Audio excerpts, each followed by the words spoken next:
오늘 우리 시편 87편 1절에서 7절의 말씀, 민족의 근원, 모든 민족의 근원은 하나님이시다라는 말씀의 내용입니다.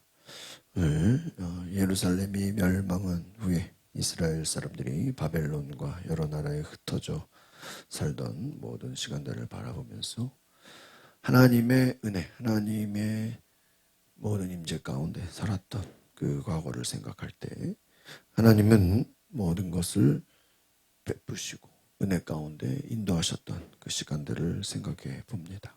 하나님의 영광을 묵상하는 오늘 시편 기자가 하나님의 말씀을 들으면서 하나님을 알고 하나님의 백성으로 살아간다는 것이 얼마나 귀한 것인가. 하나님께서는 흩어진 이스라엘 사람들을 통해서 이방의 땅들을 변화시킬 것이고, 결국 이 시편의 많은 이 고백들의 최종 목적은 무엇이냐? 한번 따라해 보겠습니다. 모든 민족들이 하나님을 예배하는 것입니다. 이 시편을 볼 때마다 제가 늘 이렇게 생각하는 것은 구약의 다윗, 제일 연결되는 곳은 우리 신약에는 바울이라고 저는 생각해요.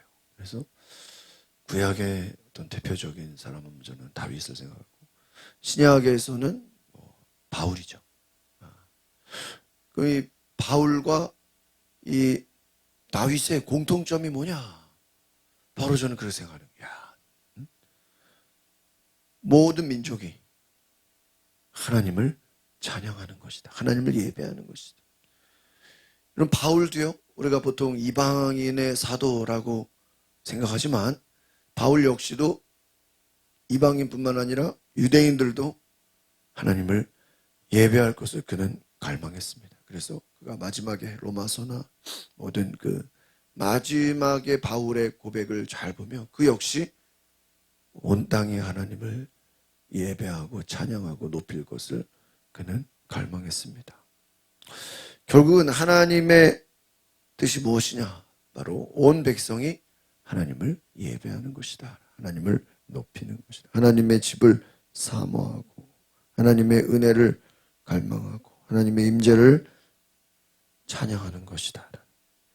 그래서 우리가 하나님의 임재 가운데 오늘 흩어진 자들이 하나님께 돌아오고 회복되고 하나님이 세우시는 놀라운 은혜를 볼 수 있기를 바랍니다. 우리 1절 같이 보겠습니다. 시작. 주께서 거룩한 산에 터를 세우셨습니다. 오늘 이 고라 자손의 시 이렇게 나와 있죠. 오늘 이 시편 87편의 주제는 시온의, 이 시온산 하면은 바로 예루살렘을 말합니다. 시온산의 영광, 그리고 그 열방이 시온에 속하게 될 것이다 라는 그 예언의 찬양이다라고 할 수 있습니다. 예루살렘을 사랑하시고 장차 모든 나라들이 시온에서 태어났다 이렇게 기록될 것을 선포하는 것입니다. 그래서 예루살렘, 다른 말로 하면 이제 시온 이렇게 말하는데요. 예루살렘은 장차 오실 바로 이 메시아를 말합니다. 예수 그리스도의 통치와 교회의 영광을 예언하는 것이다. 그래서 예루살렘에 장차 오실 메시아의 통치. 그러니까 이 시편이 그냥 뭐 하나님을 찬양하고 기도하고 뭐 예배하는 것 같지만 다가오실 메시아의 예언이다. 그가 와서 하실 일을 미리 예언했다라는 것이죠. 하나님의 모든 기초를 거룩한 산, 이 거룩한 산을 한번 따라합시다. 시온산. 시온산이라고 이야기합니다. 시온산. 그럼 이 거룩한 산은 무엇이냐? 이 거룩한 터가 중요하죠. 기초, 기반, 이 모든 어떤 주춧돌이 되는 것을 거룩한 산, 성산인데요. 이 거룩한 산, 성산은 무엇이냐? 바로 하나님의 임재가 머무르는 곳이다. 그래서 우리가 보통 이제 뭐 산기도 이렇게 이야기할 때 호렙산, 시내산, 또 예수님도 감람산. 왜 산에서 기도하셨을까? 왜 들판이나 어디 뭐 바다나 강으로 가지 않고 왜 산에서 기도했을까? 하나님의 임재가 머무는 곳을 성산이라고 합니다. 예루살렘은 이스라엘 신앙의 중심지죠. 성전이 있는 하나님의 터전입니다. 그래서 지금도 여러분 이스라엘은 유대교, 기독교, 또 이슬람, 또 여러 종교들이 다 모인 곳이 이 예루살렘이에요. 하나님은 인간의 힘이 아니라 하나님의 주권으로, 오늘 여기서 중요한 것은 주께서 세우셨다 하는, 주어가 누구예요? 사람이 아니라 하나님이시라. 하나님이 하나님의 거룩한 그 임재를 세우셨다. 하나님이 직접 하나님의 주권으로 하나님의 구원의 그 장소를 세우셨다. 여러분, 오늘 우리가 1절 말씀만 우리가 잘 생각해 봐도 바로 모든 하나님의 임재가, 하나님의 거룩한 터가 하나님이 세우시는 그 은혜가 있다라는 것입니다. 그래서 오늘 여러분이 계신 그 자리가 거룩한 산에 하나님이 터를 세우신다. 오늘 말씀의 중요한 것은 하나님이 세우셨다는, 오늘 저 여러분의 삶에 하나님이 세우시는 은혜가 있기를 바랍니다. 이게 중요한 거예요. 2절 보겠습니다. 시작. 여호와께서는 야곱의 다른 곳들보다 시온의 문들을 더 사랑하십니다. 하나님은 다른 어떤 것보다 이 시온, 바로 예루살렘을 말하는 것이, 예루살렘을 더 사랑하신다. 여기서 문들 이렇게 나오죠. 문들, 모든 문, 도시의 입구, 통치와, 우리가 무슨 문이라는 걸 얘기할 때 광화문, 뭐 남대문, 서대문, 모든 그 만남의 교제가 이루어지는 장소를 문이라고 합니다. 특별히 성전이 있는 그 시온이라는 것은 하나님 임재의 중심이 된다. 이 시온은 바로 예배의 중심지가 됩니다. 그래서 하나님이 사랑하신 그 예배, 하나님께서는 어떤 곳을 사랑해요? 예배하는 예배의 중심지 예루살렘을 사랑하신다. 이것을 오늘 우리가 신약의 차원으로 우리가 이것을 좀 이렇게 적용해 본다면, 바로 예수님께서 오늘날 새 예루살렘의 문이 되신다. 그래서 예수님께서 나로 말미암지 않고는 내게로 오는 자만이 하나님께로 나아갈 수 있다. 내 양은 내 음성을 들으며 나는 양의 문이다. 나는 양의 문이다. 양들이 들어가는 뭐예요? 문이다, 문. 문으로 들어가지 않으면 어디요? 담 넘어가는 거예요. 담 넘어가는 자는 도둑이라는 거예요.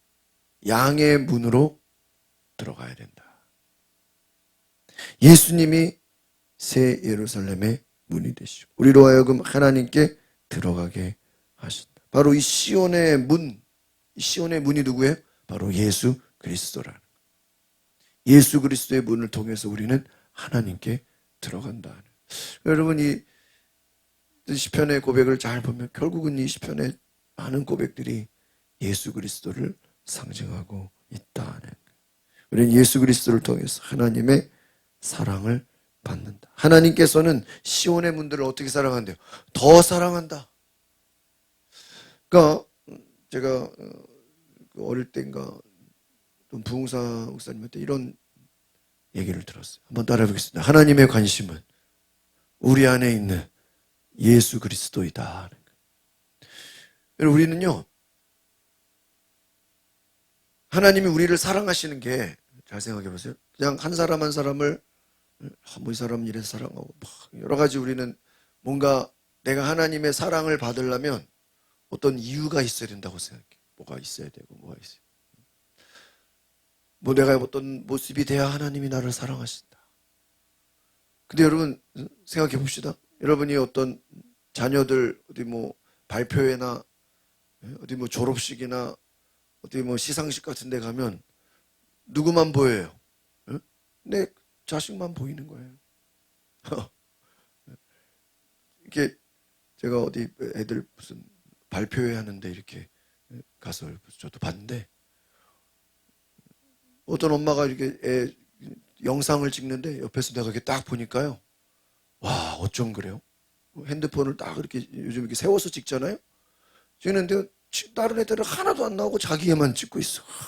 근데 저는 가끔 이렇게 옆으로 찍어도 다른 애들도 같이 찍으면서 이렇게 하는데 아예 그냥 누구만 찍어요? 자기 애만 딱 찍어. 야, 그거 좀 그래도 저 옆에 친구들도 좀 나와야지. 아예 그냥 자기 애만 찍더라고요.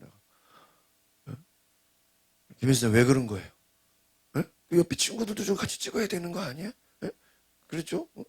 물론 자기 애를 이렇게 저도 그래요. 이렇게 다 전체 찍다가 애만 이렇게 좀 그렇다고 어떻게 자기 애만 그렇게 근데요 처음부터 끝까지 자기 애만 찍는 거 옆에 친구들 한 개도 안 찍고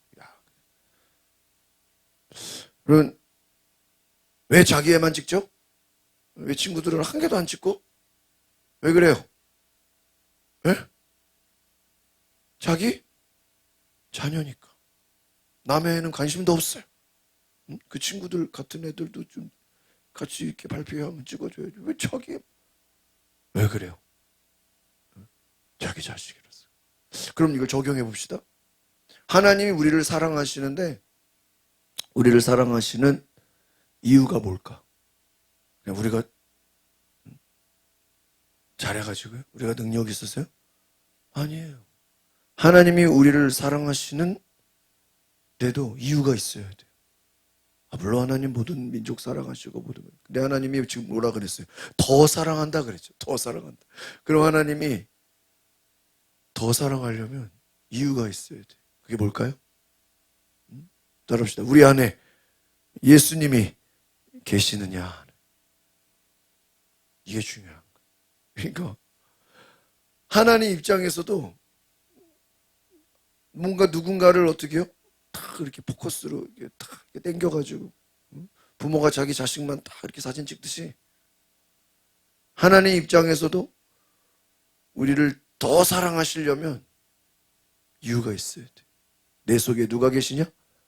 예수님이 계세요. 그래서 하나님의 관심은 예수님이에요. 그리고 이거를 잘 아셔야 돼. 다시 한번 따라합시다. 하나님의 관심은 예수님이다. 왜? 예수님이 누구예요? 하나님의 아들이에요. 예수님의 하나님. 그러니까 하나님이 우리를 사랑하시는 것은 내가 잘나서가 아니라 내 속에 누가 계시기 때문에 예수님. 그럼 반대로 얘기합시다. 내 속에 예수님이 없으면 내 속에 예수님이 안 계셔. 내가 예수를 의지하지 않고 내 속에 예수를 의지하지 않으면 다른 말로 하면 하나님이 우리를 전체적으로는 사랑하시겠지만 더 사랑할 뭐가 없어요. 이유가 없는 거예요. 선생님들이 어디 가면은 자기 반 애들 챙길 거 아니에요. 왜요? 자기 선수 자기가 담임이니까. 담임이니까. 저도 옛날에 이제 토요일 날 학교 앞 전도를 이렇게 많이 했었는데 보통 교회에서 이제 옛날에 토요일은 이제 막 학교 앞에 가서 전도하면 이런 게 많았어. 근데 재밌는 이야기지만 그 교회에서 이제 토요일 날 막 여름 성경학교다가 막 전도 막 학교 앞에 막 여러 개. 그러면요, 학교에서 애들이 막 쏟아져 나오면은 막 이것저것 상관없이 뭐 해야 돼요, 막. 예?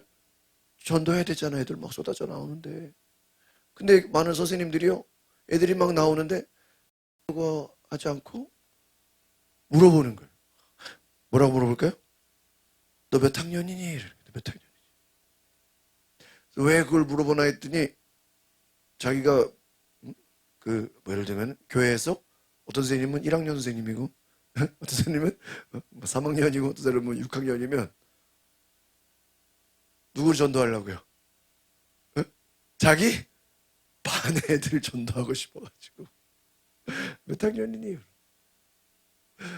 그래서 어떤 교회는 그 학년제를 없애버렸다는 거예요.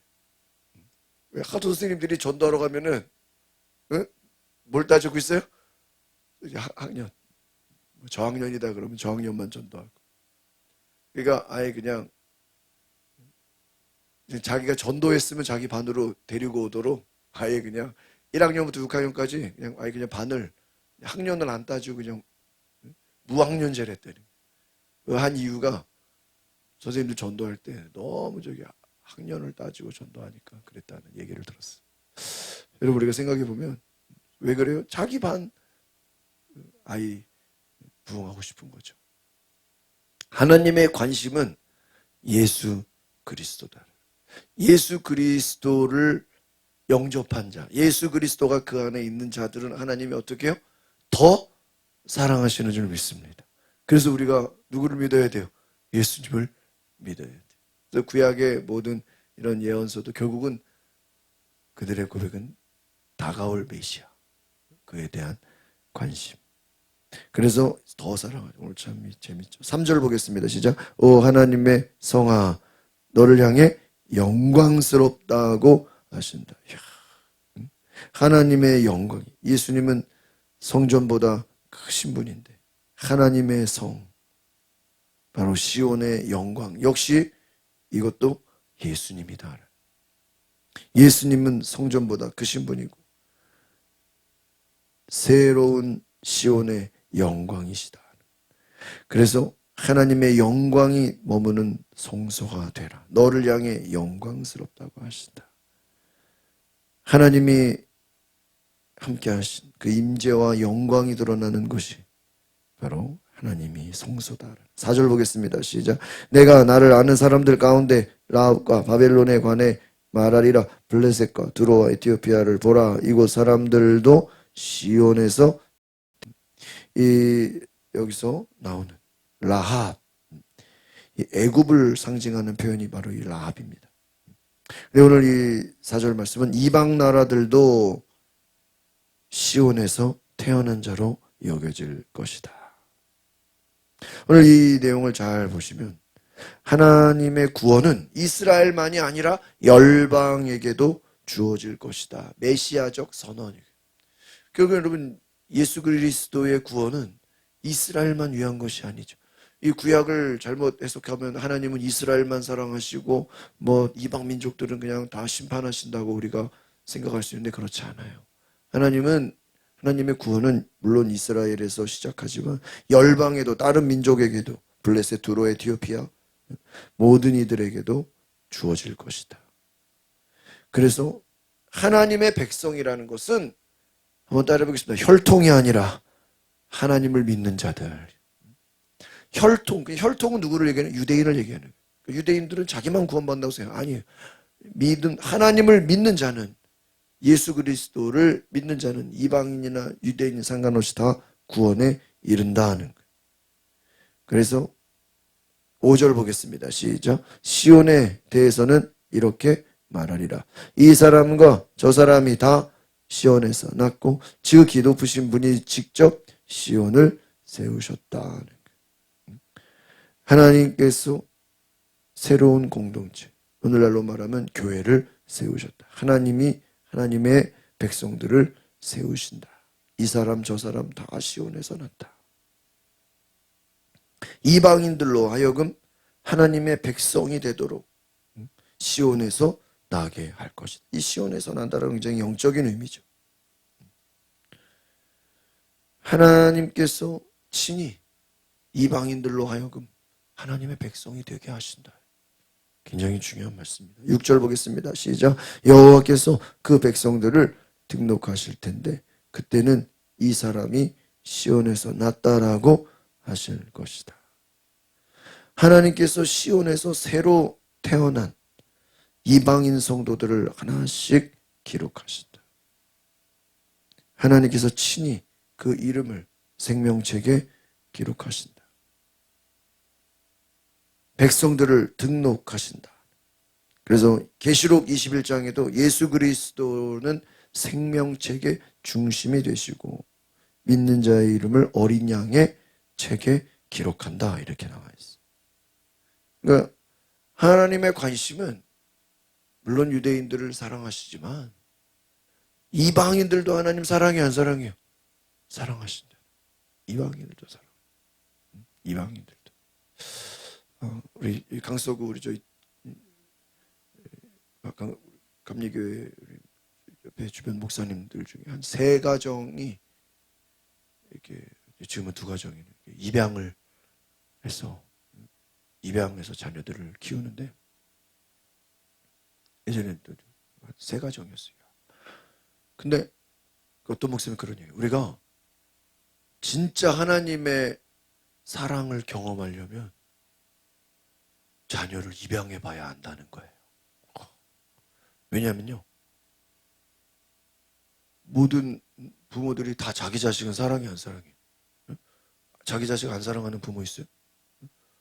뭐 할머니 할아버지부터 뭐 자기 자식을 어떻게 우리 그냥 한국은 자식을 위해 목숨 걸죠. 근데 입양해서 그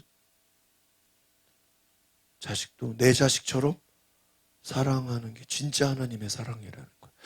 야, 저 그 얘기 듣고요, 굉장히 좀 마음이 이렇게 숙연해졌어요. 그러니까 우리가 뭐 자식 사랑하는 거 가지고 하나님 가족, 친척 뭐 이거 사랑하는 거 가지고요, 하나님 사랑이라고 말하기는 굉장히 좀 너무나 이거는 인간적인 거기 때문에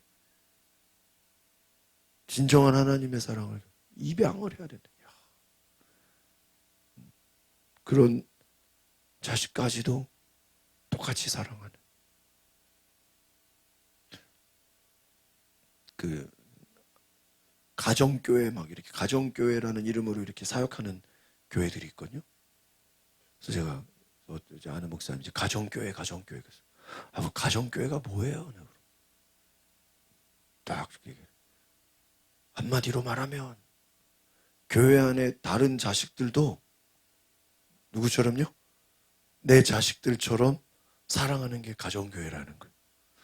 그래서 그게 뭐예요? 그러면 어디서 이렇게 부모가 가면은 생각나면 자기 자식을 위해서 뭐를 사요? 선물 같은 거 사잖아요. 그러면 그 가정교회 사역을 하는 교회들은 막 훈련을 시켜가지고 뭐 어디 선물 살 때 자기 자식 것만 사면 안 되는 거예요. 그 예를 들면 선교회라든지 자기 속회라든지 그 공동체가 있잖아요. 그 안에 있는 애들까지 다 어떻게 해야 돼요? 다 챙겨야 돼. 왜? 남의 자식도 누구처럼요? 내 자식처럼 사랑하라. 그냥 훈련이죠, 훈련. 그러니까 교회 성도들 안에 예를 들어 뭐 부모님 뭐 어르신이 계신다 그러면 내 부모만 어르신으로 생각하는 게 아니라 누구까지요? 다른 같은 그 주변 친구분들까지도 내 부모처럼 공경하라. 공경하라. 자, 그것이 하나님의 사랑이다. 우리가 하나님의 사랑을 실천한다는 것, 바로 정말 이방인들까지 하나님은 사랑하신다. 마지막 7절입니다. 시작. 그들이 악기를 연주하고 노래하면서 내 모든 샘물이 주께 있다 하리라. 그래서 예배하는 자들이 시온에서 하나님의 근원을 샘물이 주께 있다. 오늘 이 말씀은 굉장히 좀 계시록처럼 상징적인 내용들이 많아요. 모든 샘물이 생명의 근원이 하나님께 있다. 하나님의 임재가 있는 그 시온은 생명의 근원이 되신다. 진정한 예배는 모든 생명의 근원이 나온다. 근데 우리가 이 샘물 하면은 생수의 강, 요한복음의 7장 38절에 말하는 예수님께서 나를 믿는 자는 그 배에서 생수가 흘러나리라. 이 생수는 성령을 가리킨다 그랬어. 그래서 샘물이 주께 있다. 하나님의 임재가 있는 곳, 하나님의 거룩함이 있는 그곳에 생수가 넘치라. 생명의 근원이, 하나님이 계신 곳에는요, 모든 것이 살아나는 역사가 있는 줄 믿습니다. 여러분, 예배라는 그 의미를 잘 보면 예배는 뭐예요? 하나님의 임재를 갈망하는 거죠. 그럼 하나님의 임재는 뭐예요? 살리는 영이에요. 살리는 영. 그래서 죽었던 자가 살아나고, 병든 자가 고침받고, 귀신이 떠나가고, 우울증이 떠나가고, 무슨 역사가 일어나는 거예요? 살리는 역사. 오늘 저와 여러분의 삶에 이 살리는 역사가 있기를 바랍니다. 그것이 예배다. 기도하겠습니다. 하나님, 오늘 시온산에 하나님의 임재를 갈망하며 하나님의 거룩함이 선포될 때 살아나는 역사가 있게 하여 주옵소서. 모든 것이 회복되고 하나님이 찾아오셔서 백성들을 구원하시고 하나님이 함께 하시는 놀라운 은혜를 보게 하소서. 예수 그리스도의 이름으로 기도하옵나이다. 아멘. 우리 시간에 기도하실 때 하나님 거룩한 영으로 우리를 살리시는 귀한 은혜가 있게 하옵소서. 우리 다 같이 주여 한 부르고 동성으로 기도하겠습니다. 주여 거룩하신 주님, 오늘 우리를 살리는 구원의 역사